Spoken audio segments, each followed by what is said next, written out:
आगे चले हम लोग। ठीक है, एक्सचेंज हो गया ना। आइए, पहला क्वेश्चन देखिए। चलिए, हाँ चलिए, प्रथम चार अभाज्य संख्याओं का योग क्या होगा? कितना होगा? 17। है ना, आभाज्य संख्या कहाँ से शुरू होता है? 2 से। ठीक है, तो 2 से शुरू होता है, तो ये 17 सभी लोग जानते होंगे, है ना। तो चलिए हम लोग लगा देते हैं डी नंबर। अगला प्रश्न। एक चिड़ियाघर में चूहे एवं कबूतर है, यदि कुल 90 सिर है तथा 224 पैर है, तो कबूतरों की कुल संख्या क्या होगा? 68, है ना। हाँ, कबूतर जब पूछे तो चूहा मान लीजिए, और चूहा पूछे तो कबूतर मान लीजिए, और क्या करना है, उसका पैर जोड़ दे, पैर का अंतर ले लेना है ना। तो क्या मांग रहा है यहाँ पे? कबूतर मांग रहा है, तो चूहा मान लीजिए। तो चूहा क्या है? 9 चौक 36, 360 पैर हो गया, और 224 पैर, इसका अंतर और एक पैर का अंतर, है ना। तो क्या है, 4 - 2 हो जाएगा। मतलब एक पैर मिस हो गया कि एक मूड़ी का जो है जितना पैर होता है, यानी चूहा का 4 पैर होता है और कबूतर का 2 पैर, इसका, है ना, 68। ठीक है, आइए, महत्तम निकालना था। ये तो ऑप्शन से भी जा सकते थे, है ना। ऑप्शन से ही जाने में फायदा। 14 से देखिए, 14 या 42, 63 नहीं कटेगा। 9 से, 9 सती 63, 42 फिर ये नहीं कटेगा। 21, 21 दूना 42, 21 या 63 ये नहीं कटेगा फिर 21 से, तो 7 से सब कट जाएगा। ठीक है, चलिए आगे। यदि किसी भिन्न के अंश में 21% की वृद्धि तथा हर में 12% की कमी हो जाए, तो वह भिन्न 11/12 हो जाती है। मूल भिन्न क्या होगा? कुछ नहीं था, 21%। है पी नंबर, डी नंबर क्या, 4 या 2? 4, है ना। 21% का वृद्धि कर दिए अंश में, तो अंश में 21% वृद्धि करने के बाद क्या हो जाएगा? 121 हो जाएगा। और 12% का कमी कर दिए तो 88 हो जाएगा, है ना। है ना, जो भी लगा दीजिए, एक्स वाई लगाइएगा तो भी ठीक है। ये 11/12 हो जाएगा। अब जो है इसको 11 - 21 से काट सकते हैं आप, है ना। और क्या, 11 × 8 = 88, है ना। तो x/y बराबर क्या हो जाएगा? 8/12। 4 दूना 8, 4 तिया 12, 2/3। ठीक है, आइए, ये क्या था? ये जो करनी में पढ़े होंगे, पावर या घात में भी है और करनी में भी है, दोनों जगह से पढ़ते हैं। तो हम लोग यहाँ पे सबसे पहले देखना होता है क्या, देखिए ये सिंप्लीफिकेशन है, तो ये घात का सिंप्लीफिकेशन, उसके बाद भी दशमलव लगा हुआ है। तो ऐसे क्वेश्चन में सबसे पहले थोड़ा सा जो है ऑप्शन पे जरूर नजर डालिए, है ना। ऑप्शन पे नजर क्या डालिए, तो देखिए ये 6 का स्क्वायर बनेगा क्या? नहीं बनेगा। और 8 का स्क्वायर भी नहीं बनेगा, और 64 का स्क्वायर ये नहीं बनेगा। मतलब 16 को अगर तोड़ेंगे तो 8 के स्क्वायर, 6 के स्क्वायर, 64 के स्क्वायर में नहीं आएगा, आना है उसको 4 के ही स्क्वायर में, है ना। तो 4 के स्क्वायर में अगर तोड़ेंगे तो स्क्वायर स्क्वायर क्या होता है? गुना होता है। तो 36 दूना 72, और ये 4 के स्क्वायर में इसको तोड़ेंगे तो कितना होगा? है 4 चौक 16 चौका 64, 64 चौके कितना हो गया? 4 पे पावर 4 हो जाएगा क्या? अगुने 7 से तो 7 चौके 28 हो जाएगा, है ना, .28। ठीक है, ये समझ रहे हैं। अब दोनों का क्या है, बेस समान हो गया तो क्या हो जाएगा? जुड़ जाएगा। तो 4 पे पावर कितना हो जाएगा? ये होगा 72, 88, 20, 100, अर्थात हमारा आंसर क्या हो जाएगा?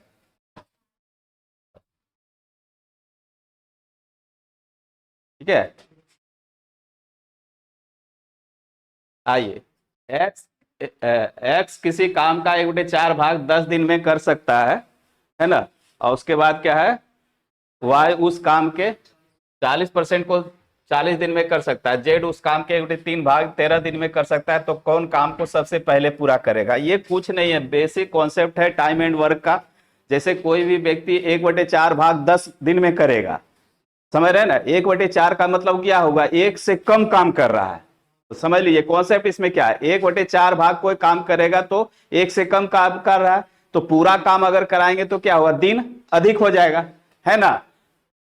बात समझ रहे कि नहीं? 1/4 क्या है? पूरा काम का मतलब एक काम। तो एक काम करवाने के लिए ये 1/4 काम कोई भी व्यक्ति कितना दिन में कर रहा है? 10 दिन में कर रहा है। यहीं पे हम लोग कंफ्यूज करते हैं। अब ये क्या है? 1/4 जो है एक से बहुत कम है ना? अब पूरा काम अगर कराना चाहे तो क्या करेगा? 40 दिन में।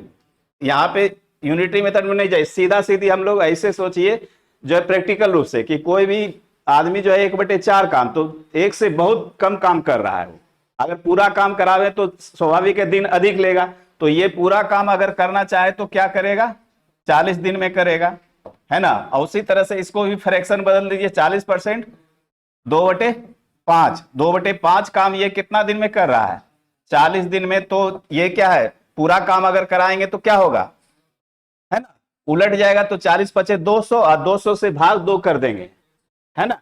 यहाँ पे क्या है, अगर जो है ये 1/5 रहता तो हमारा 200 हो जाता, है ना? और 200 का ऊपर में क्या है? 2 भाग है, तो नीचे 2 से भाग हो जाएगा, है ना? यही होता है। तो ये हमारा निकल जाएगा 100 दिन। ठीक है। अब जो है क्या है, जेड उस काम का 1/3 भाग। तो जेड क्या कर रहा है? 1/3 भाग कितना दिन में? 13 दिन में। तो ये पूरा काम अगर इससे करवाएंगे तो कितना दिन लगेगा? 39 दिन। बस यही बेसिक यहाँ पे पूछा गया था, और कुछ नहीं था। ठीक है, बस ऐसे प्रैक्टिकल खाली सोचना था। तो अब जो है काम जो है सबसे क्या है, पहले कौन पूरा करेगा? कौन पहले पूरा करेगा? जेड करेगा, है ना? ये 39 दिन में, ये इफिशियंसी नहीं है, डेज है। ठीक है, तो इसलिए यहां भी कंफ्यूजन मत रहिएगा। कंफ्यूजन में कहीं गलती न लग जाए। ठीक है, आइए अगला प्रश्न। चलिए, हाँ ठीक है, ठीक है। जो भी है ईमानदारी से कीजिए, इसमें कोई ज्यादा ये नहीं है। ठीक है। 5 विद्यार्थियों का गणित में प्राप्त नंबर का औसत क्या है? 50 है। बाद में पता चला कि विद्यार्थी के 48 नंबर को भूल से 84 पढ़ लिया है। जब एवरेज में आवे और जब गलत नंबर या को सही करना है या सही को गलत करना है, तो यहीं पे सिर्फ देखना है आपको, है ना? तो 48 नंबर के जगह पे वो क्या लिख लिया? 84। तो 84 में से 48 हम लोग क्या करेंगे? घटा देंगे, तो है ना? तो 80 में से 40 चला गया, 40 और 14, चलिए घटा ही लेते हैं ऐसे। 14 में से 8 गया 6, और कितना बच गया? 7। 7 में से 4 गया 3। अब ये 36 नंबर क्या हो गया? वृद्धि हो गया था। तो 36 नंबर का जो है वृद्धि हुआ, तो 36 नंबर का कमी कितना होगा? सभी में होगा, पांचों में होगा। तो पांचों में कमी होने का मतलब कितना? 5 7 35 और 5 दूना 10। 7.2 का कमी क्या हो जाएगा? एवरेज में कमी हो जाएगा। तो 50 में से 8 अगर घटता तो 42 होता, है ना? लेकिन जो है और 2, ठीक है, 42.8, यानी कि 50 में 7.2 का घटाएंगे तो 42.8 एवरेज, उसका सही एवरेज जो था 42.8 था। आइए, ये कुछ नहीं था। हम अभी बहुत छोटा छोटा क्वेश्चन को उठाए ताकि बेसिक आप क्लियर कर सके। ठीक है, तो यहाँ पे क्या है, 16A और 16B। अगर ऐसे भी देखें कि 16 को अगर कॉमन कर लेंगे तो A + B बराबर क्या हो जाएगा? 48 हो जाएगा, है ना? तो A + B का मान क्या हो जाएगा? हमारे पास 3 आएगा। 16 से ये कट जाएगा, 16 48।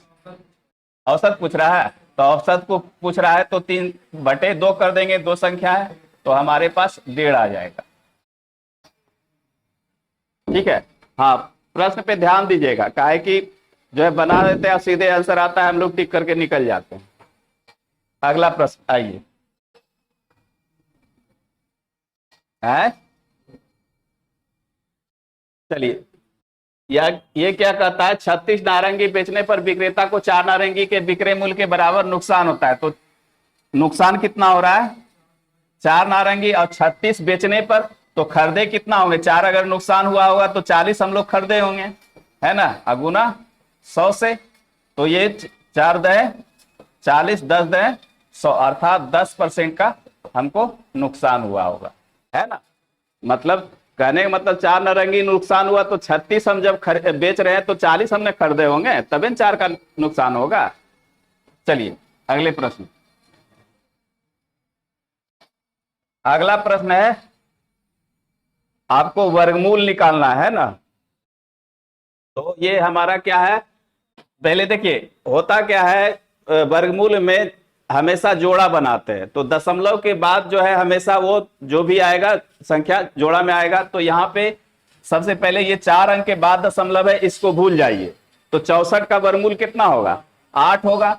और ये के अंक के बाद दशमलव था, 4 अंक के बाद, तो अब जो है हम लोग 2 अंक के बाद दशमलव लगाएंगे, आधा लगाएंगे। ठीक है, तो 2 अंक के बाद दशमलव हम लोग लगा देंगे 0.08, और ये क्या हो जाएगा फिर जुट जाएगा किसमें? 0.01 में जुट जाएगा। तो ये जुट करके हमारे पास क्या बनेगा? 0.09। और हम लोग फिर दशमलव भूल जाएंगे। दशमलव भूलने के बाद जो है 9 का वर्गमूल क्या होगा? 3। और फिर ये कितना दशमलव है? 2 अंक के बाद, तो 1 अंक के बाद लगाएंगे, तो 0.3 यानी 0.3। ऐसा भी कर सकते हैं इसको, आगे दशमलव के आगे 0 लगाएं या न लगाएं, बाद में बात बराबर है। आइए, 15 का 150 प्लस 75 का 75, तो 15 का 150 निकाल दीजिए परसेंटेज में, है ना? सीधा सीधी कर देते, कुछ वैसा है नहीं, खाली यहाँ पे काट खोट करना था आपको। 25 तिया 75, 25 चौके 100, और 50 तिया 150, 50 दूनी 100। अब क्या होगा? अब जो है गुना भाग करना पड़ेगा, है ना? तो और कटेगा? कुछ नहीं कटेगा, भी है, ये गुना भाग है और कुछ नहीं। कितना है आंसर? बी। करके देख लीजिए, यहाँ पे और कुछ नहीं है। और नहीं, एक ट्रेन 10 मिनट में 12 किलोमीटर जाती है, यदि एक टेलीग्राफ खंबे को पार करने में उसे 6 सेकंड लगते हैं, तो ट्रेन की लंबाई कितनी होगी? निकाल दी। ये सब फॉर्मूला बेस है, इस सब में कुछ थोड़े है, डाटा भी कुछ वैसा नहीं। 6 सेकंड में पार करता है, तो समय बराबर दूरी बटे चाल, ट्रेन की लंबाई मान लिए x है, और चाल क्या हो गया? 10 मिनट में 12 किलोमीटर, तो 12 बटे 10 ये मिनट है, तो मिनट को हम लोग क्या करते हैं? सेकेंड बना लेते हैं, तो सेकेंड हो गया। और किलोमीटर को घंटा बना लेते हैं, किलोमीटर को मीटर बना लेते हैं। बस इतना ही करना था। यहाँ पे 2 जीरो से 2 जीरो खत्म कर दिए, 6 दूनी 12, 20 छक 20 हाथ से 120 मीटर। ट्रेन की जो लंबाई थी 120 मीटर। आइए अगले प्रश्न पे। बनाने लायक सब में कुछ नहीं था, 1-2 क्वेश्चन भले आपका होगा। 4.5% प्रति वर्ष सरल ब्याज की दर से 450 रुपया 81 रुपये में ब्याज पाने के कितना समय लगेगा? तो डायरेक्ट फॉर्मूला लगा दिए, है ना? समय बराबर क्या होता है? ब्याज गुने 100 बटे दर गुने मूलधन, या मूलधन गुने दर, जैसे भी। फॉर्मूला जनरली जो है याद नहीं रहता है, क्योंकि हम लोग SI परसेंटेज से जाते हैं। ठीक है, आइए, तो हम अब काटिए। क्या करते हैं? 1 जीरो बैठा देते हैं यहाँ पे, या 1 जीरो यहाँ से साफ कर देते हैं ना। चलिए अब काट लीजिए, है ना? अच्छा चलिए, 9 पचे 45, 9 नमा 81, जीरो से जीरो खत्म कर देते हैं। 9 पचे 45, पचे 25 चौके 100, 4 वर्ष। आइए, एक व्यक्ति 10% नुकसान में एक वस्तु बेचता है। यदि उसने एक वस्तु को 20% कम में खरीदा होता और 55 रुपए अधिक में बेचा होता, तो उसे 40% का नुकसान होता। वस्तु का क्रय मूल्य क्या है? ये भी हिसाब पढ़ा चुके हैं, है ना? क्या बनाए हैं कोई लोग? नहीं बनाए तो देखिए कोशिश करके, हुआ तो भी ठीक है। एक व्यक्ति 10% के नुकसान पर एक वस्तु बेचता है, यानी कि 100 का चीज वो पहले में क्या किया? 10% नुकसान पे, यानी कि 90 में बेच दिया। ये हमारा सीपी है, हमारा एसपी है। दूसरी बार कहता है यदि 20% कम में खरीदा होता, लगता है सेम डाटा है, 20% का मतलब कम में खरीदा होता, यानी 80 में खरीदा होता। ठीक है, और क्या करता वो? कितना में बेचता? 55 रुपये अधिक में बेचता, तो 40% का लाभ होता। तो आप 80 रुपया का 40% कितना होगा? 32 रुपया। तो 80 और 32 जोड़ देंगे तो कितना होगा? 12 होगा। कितना का डिफरेंट आया? क्या 80 और 32, 80 30 111, 80 30 कितना हो? 110 हो गया, दो उधर होगा 112। तो कितना का डिफरेंट निकला? पहले 90 रुपया में बेच रहे थे, और कितना? 112 में, तो 22 रुपये का डिफरेंट निकला। तो 22 रुपये का डिफरेंट निकला, लेकिन वास्तव में वो कितने का दे रहा है? 55 का। तो क्या पूछा जा रहा है? 100 का मान। तो निकाल दीजिए,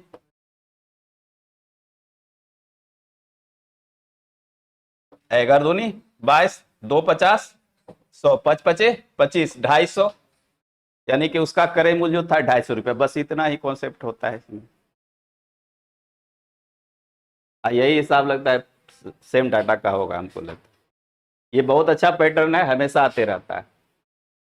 एक आयताकार प्लॉट की लंबाई उसकी चौड़ाई से 60% अधिक है। यदि उस आयत की लंबाई और चौड़ाई का अंतर 24 सेंटीमीटर, तो आयत का क्षेत्रफल क्या होगा? क्या तो 60% क्या है, अधिक है, तो 60% का मतलब 3/5। ये किससे है? लंबाई से। तो लंबाई हमारा ये होगा, चौड़ाई ये हो जाएगा। ठीक है, नहीं चौड़ाई से या कर रहा है, लंबाई से नहीं, चौड़ाई से। ठीक है, तो चौड़ाई हमारा 5 हो जाएगा और लंबाई 3 हो जाएगा। और ये क्या है, वृद्धि हो रहा है, अधिक हो रहा है तो प्लस हो जाएगा। तो ये हमारा चौड़ाई, जिससे कंपेरिजन करे वो नीचे रहता है, और जिससे कंपेरिजन नहीं होता है वो है? हाँ, तो वो बढ़ेगा ना। 5 और 3 अभी अभी बढ़ाए कहा, 8/5 अभी तो यहाँ लिख ही रहे हैं। ठीक है, तो ये 8 और 5 का रेशियो हो गया, और इसी का अंतर दिया हुआ है आपके पास कितना, 3। हमारे अनुसार 3, लेकिन क्वेश्चन के अनुसार 24। तो एक का मान कितना हो गया, 8। अब जो है जोड़ करके गुना कीजिए, या जैसे भी करना है, तो 8 8 64 गुने 40 कर देते हैं। डाटा कुछ वैसा है नहीं जो कि आपका ये होगा। ये सब सिर्फ जो है कॉन्सेप्ट अगर नहीं पता है तो भले आप जो है नहीं कर पाइए। चलिए, अजय और विजय उम्र का इतना है, 5 वर्ष बाद नया उम्र इतना हो जाएगा। विजय की वर्तमान उम्र क्या है?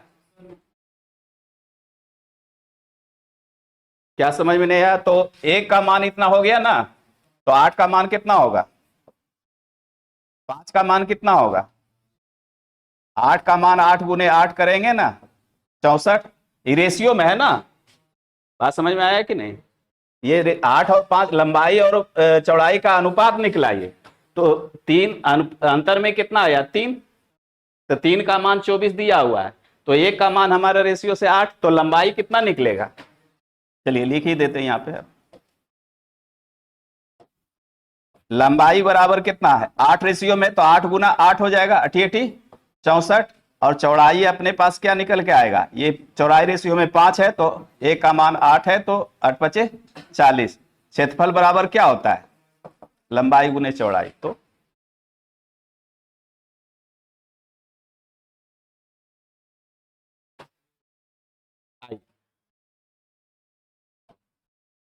अगला प्रश्न है, अजय और विजय की उम्र का अनुपात 3:4 है। 5 वर्ष बाद नया उम्र 4:5 हो जाए। विजय की वर्तमान उम्र क्या है? तो कुछ नहीं है, 3:4 और 4:5। ये क्या है, विजय की, अजय और विजय की उम्र का अनुपात। तो जहां पे कुछ नहीं लिखे वो समझ आए कि हम कहां खड़ा है, वर्तमान में। अगर लिख दे तो ठीक है, नहीं लिखे तो 5 वर्ष के बाद, है ना, ये हो गया। तो सबसे पहले देखिए, आपको इसमें एक ही कॉन्सेप्ट हमेशा ध्यान रखिएगा कि जो है छोटा बड़ा जन्म से जो होगा वही होगा। वो बुढ़ा हो जाए चाहे कुछ भी हो जाए, जवाने रहे चाहे 10 वर्ष का रहे, लेकिन छोटा बड़ा समान। तो अंतर समान है, 4 3 क्या है, अंतर दोनों का समान है, कोई दिक्कत नहीं है। अब देखिए 3 से 4, 4 से 5, यहां तक आने में उसको कितना लगा, 1 का, तो 1, और समय के अनुसार कितना लगा, 5 वर्ष। तो 1 का मान हमारे पास 5, रेशियो से 1, लेकिन समय के अनुसार 5। तो आप जहां भी मान पूछता है, क्या फिर क्या बोले, विजय का वर्तमान, तो विजय कौन है, 4 है, तो 4 पचे 20। तो 4 का मान निकाल देंगे, 5 गुने 4, बस इतना ही था, 20 वर्ष। आइए अगला प्रश्न। ये थोड़ा सा था, अगर था कुछ नहीं, सिर्फ जो है अगर बनाए हुए होंगे तो ये भी आसान से बनेगा। देखिए यही नदी का 2 किनारा है, ठीक है, और ये क्या है, 60 डिग्री और 45 डिग्री का एंगल बना रहा है। और हाइट क्या है पुल का, यानी पुल क्या होता है, ऐसे होता है ना, तो पुल का यही हाइट जो दिया हुआ है कितना, 3 मीटर। 3 मीटर आपका हाइट दिया हुआ है, और जो है मान लीजिए ये ए और बी और सी और डी है, ठीक है। अब ये कितना बनाएगा, ये कितना एंगल होगा, 45 डिग्री, और ये हमारा 60 डिग्री, ठीक है। 45 डिग्री ऐसे होता है ना, 60 डिग्री है। तो अब देखिए, तो यहाँ पे अगर जो है आपको रेशियो पता है, तो 10 45 डिग्री लगाएंगे तो कितना होगा,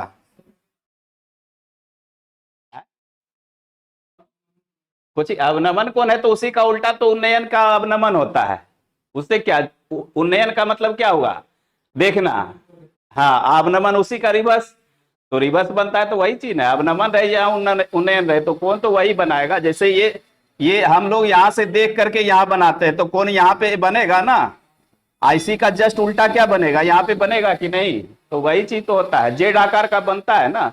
चलिए ठीक है, तो अवनमन कहे चाहे उन्नयन कहे उससे क्या मतलब है, खाली बोलने का तरीका बदल जाता है। ठीक है, तो ये 45 डिग्री, तो ये 1 1 होगा, और इसमें जब 10 60 लेंगे तो 60 का मान कितना होता है, √3 अनुपात 1।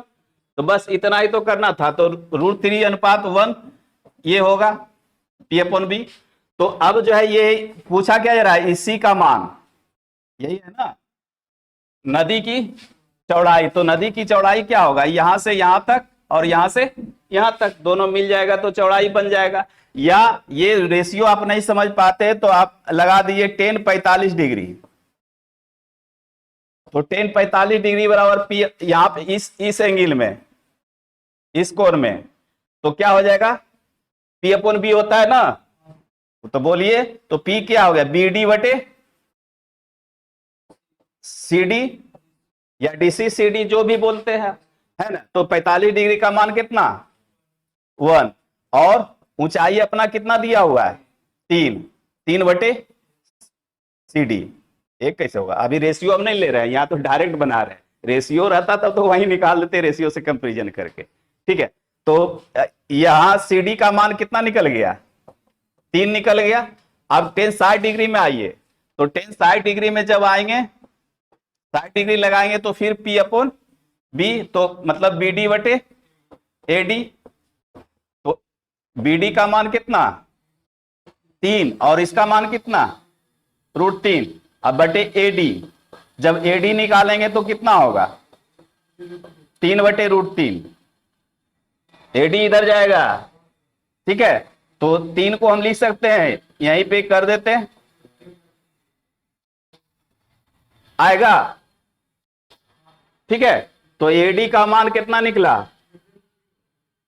√3 होगा यहाँ पे, हाँ, √3 से √3 खत्म हो गया, तो AD का मान कितना निकला, √3, और CD का मान, ये दोनों को जोड़ दें तो लंबाई नदी का, बस ये 3 प्लस √3 है ना, ऑप्शन डी। अब यहां पे आइए, जिनको रेशियो पता है, तो ये क्या 1 1 का रेशियो, तो इस 1 का मान इस 1 के बराबर कितना, इस 1 के बराबर 3, इस 1 के बराबर 3, तो इस 1 के बराबर कितना, 3 ही, तो ये 3 निकला यहां से। और अब इधर से आइए, तो 60 डिग्री में क्या है, √3 और 1, तो √3 का मान कितना, √3 का मान 3, √3 का मान 3, तो 1 का मान कितना, चूंकि हमको रेशियो में 1 चाहिए, यहां 1 रहे या 2 जो भी रहे, लेकिन पहले ये रेशियो 1 का मान निकालेंगे, तो 1 का मान निकालेंगे तो ये क्या निकलेगा, √3, यानी कि इस 1 का मान कितना निकला, √3, और इस 1 का मान 3, तो 3 प्लस √3। इसमें बनाने लायक कुछ नहीं था, रेशियो अगर पता होता तुरंत हो जाता, नहीं तो यहां से भी वही है। एडवांस में जब भी जाइएगा तो आपको फॉर्मूला एकदम रहना चाहिए, बिना फॉर्मूला का एक जरा भी आगे नहीं पढ़ पाइएगा एडवांस में। त्रिकोणमिति, निष्पत्ति, ये सब एंगल का मान सब पता है। चलिए, मनोज अनुराग से दुगना सक्षम मजदूर है तथा वही मिलकर एक कार्य को 22 दिनों में समाप्त करते हैं। अनुराग क्या है, अकेला उसी कार्य को कितने दिन में, इसमें बता चुके हैं, टाइम एंड वर्क में हमेशा काम ढूंढिए। तो यहाँ पे क्या है, मनोज अनुराग से, किससे, अनुराग से, अनुराग अगर एक काम कर सकता है सेम दिन में तो ये क्या करेगा, दुगना। तो दोनों का इफिशियंसी कितना, 3 के दिन में समाप्त किया, 22 दिन में काम कितना किया, 66 काम समाप्त किया। अब क्या से करवाना है, जिससे करवाना है करवा लीजिए, अनुराग से। तो अनुराग का एफिशिएंसी कितना, 1, ठीक है क्या। चलिए आगे बढ़ते, इसमें क्या था, √3 tan थीटा बराबर 1, बोले कि जो है फॉर्मूला आपको याद रहना चाहिए, √10 थीटा बराबर 1 बटे √3। अब 1 बटे √3 किसका मान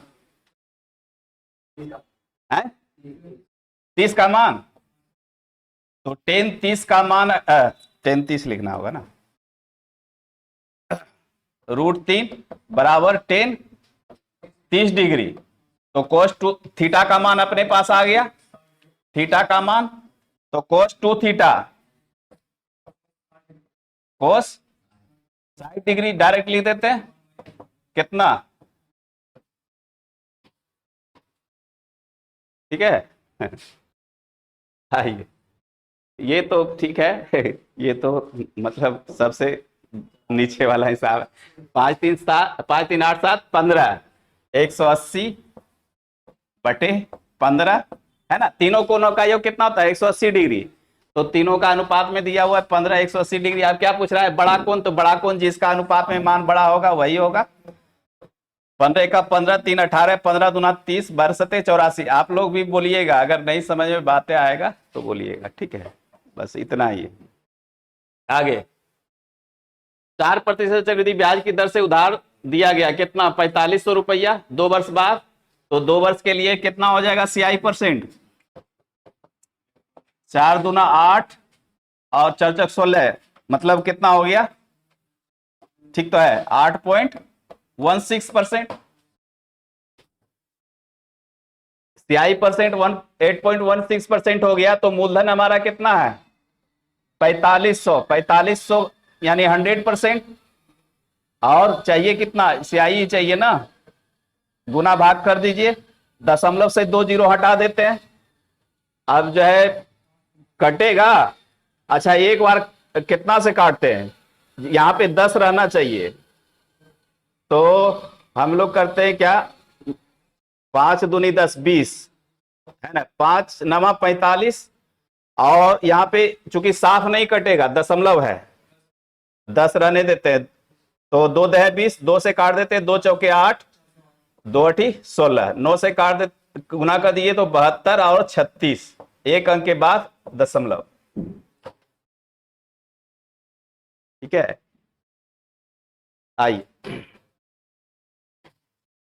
ये डाटा इंटरप्रेशन था, इसमें क्या था, आपको डाटा को व्यू करना था। कहता है कितने छात्र परीक्षा में 50% से अधिक अंक अर्जित कर सकते हैं।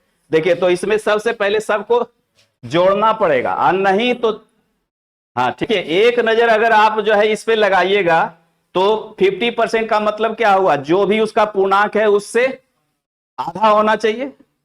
तो अब देखिए, ये 90, ये तो बहुत आधा है, ये, हाँ तो ठीक है, ये नहीं है। अब देखिए कि इसमें कितना का घट रहा है, 10 नंबर का, 120, 10 नंबर का इन घट रहा है, तो 10 नंबर ये तीनों में लाया है कहीं अधिक, मतलब 120 में 90 ला रहे हैं, और 100 में 60 ला रहे हैं, 100 में 70 ला रहे हैं, तो ओवरऑल चाहिए, ओवरऑल चाहिए ना 50%। तो कहने का मतलब है कि हमको ऐसा रिस्ट्रिक्शन ले लगाया है कि सभी विषय में अलग अलग चाहिए। यहां पे क्या है, डाटा 50% चाहिए, तो 50% का मतलब रिस्ट्रिक्शन तो ये नहीं लगा हुआ है कि आप जब मैथ में पास होइएगा तभी सब में पास होइएगा, या रीजनिंग में पास होइएगा तभी सब में पास होइएगा, ऐसा नहीं है। ये कह रहा है कि ओवरऑल चाहिए 50%। तो कहने का मतलब सभी में हम तो 50 से बहुत अधिक लाए हुए हैं, लेकिन एक ठो में हम जो है 50% से कम है। तो कितना कम है, 10 नंबर का, तो 10 नंबर यहां से कहीं से उठा लेंगे तो नहीं बराबर मेकअप हो जाएगा क्या, क्या बात समझ रहे हैं कि नहीं, कहीं से भी 10 नंबर उठा लेंगे तो हम जो है 50% के करीब पहुंच जाएंगे। तो ये तो हमारा हो गया। अब बाकी ये क्या है, कितना कम है 50 से, 10 नंबर, 10 नंबर, तो 10 नंबर कहीं आगे है, बहुत जगह है, तो ये भी हो जाएगा। ये क्या है, ये 90 60 70, ये तो अपने ऑलरेडी है, ये है, और 80 65 और 80 60 ये तो ऑलरेडी है, ये 80 65 ये भी ऑलरेडी है, और 70 75 ये सब, ये 40 है, तो ये 10 नंबर का इसमें जरूरत था, तो 10 नंबर में इधर बहुत जगह आगे है, 10 नंबर ये आ जाएगा।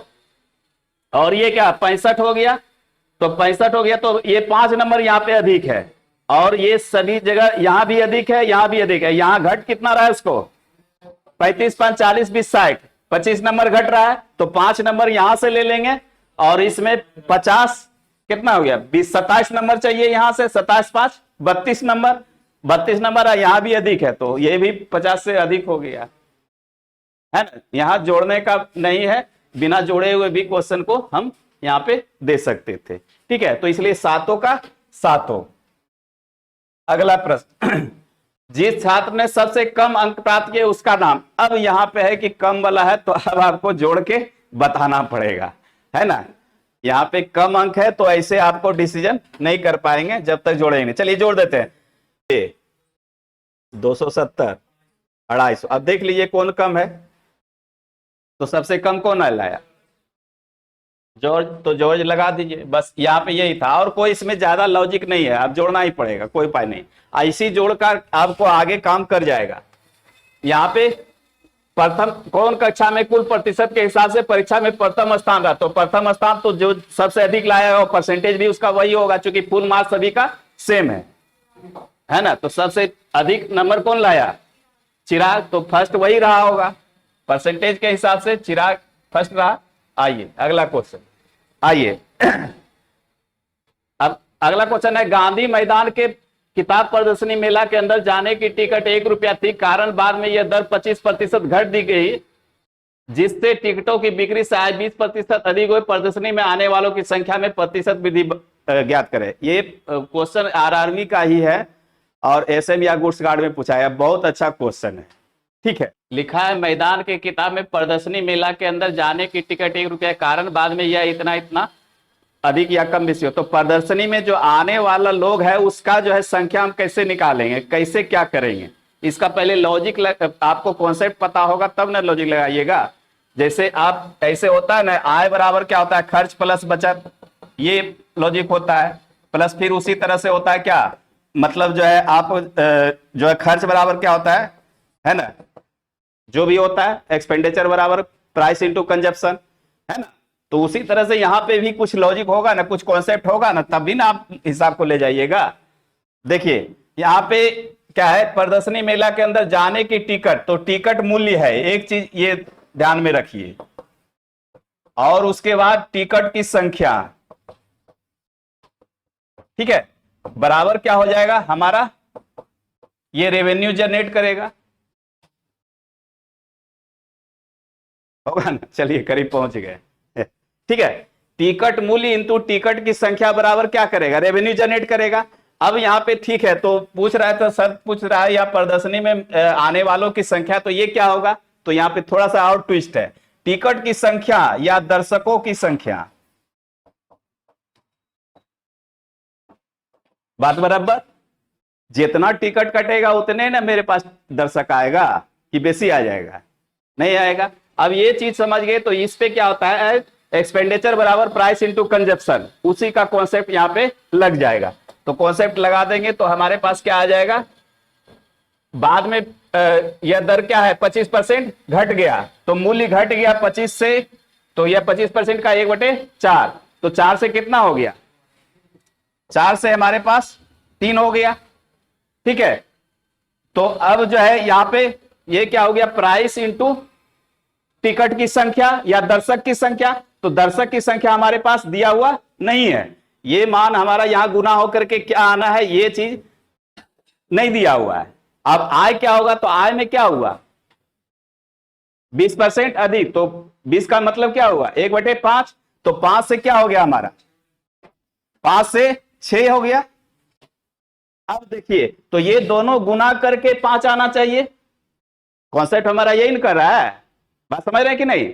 यहां पे कितनी दिक्कत है क्या, आय बराबर क्या हुआ टिकट मूल्य, तो टिकट मूल्य ये है, गुना टिकट की संख्या यानी दर्शकों की संख्या बराबर हो जाएगा। तो 5 लाने के लिए क्या करेंगे, 4 सवैये 5, 1.25, ठीक है, और 3 दूनी 6, ये हमारा क्या था, ये टिकट मूल्य था, और ये क्या था, दर्शक की संख्या था गुना में, और ये हमारा इनकम था, रेवेन्यू जनरेट हुआ,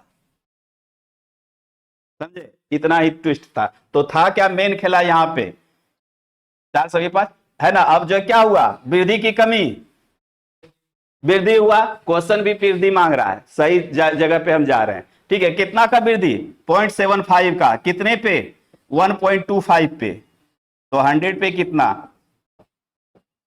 25 25 25 से, अब 25 या 75 कर देते हैं, 5 20 100, अर्थात 60%। दर्शक क्या हो गया 60% का इंक्रीजिंग हो गया, अर्थात ऑप्शन ए। ठीक है, रेशियो मेथड तो ही है। एक क्वेश्चन और था, उसके बाद साइंस है ना। एक समबाहु त्रिभुज का परिमाप 36√3 सेंटीमीटर, इसकी ऊंचाई ज्ञात कीजिए। फॉर्मूला बेस है, फॉर्मूला पता है तो बन जाएगा। समबाहु त्रिभुज का परिमाप, तो समबाहु त्रिभुज मतलब तीनों भुजा बराबर, तो परिमाप अगर 36 है तो भुजा कितना निकलेगा, 36√3 है, तो 3 से भाग देंगे तो 12√3 क्या हो गया, एक भुजा। ठीक है, 12√3 एक भुजा। अब बताइए क्या ऊंचाई, ऊंचाई मीन्स लंबवत क्या होता है, यही पता नहीं होगा तो √3/2 इंटू भुजा, यही तो है। एडवांस पता नहीं होगा तो क्या बने, 12√3। ठीक है, एडवांस चलेगा आपका फॉर्मूला पे। चलिए।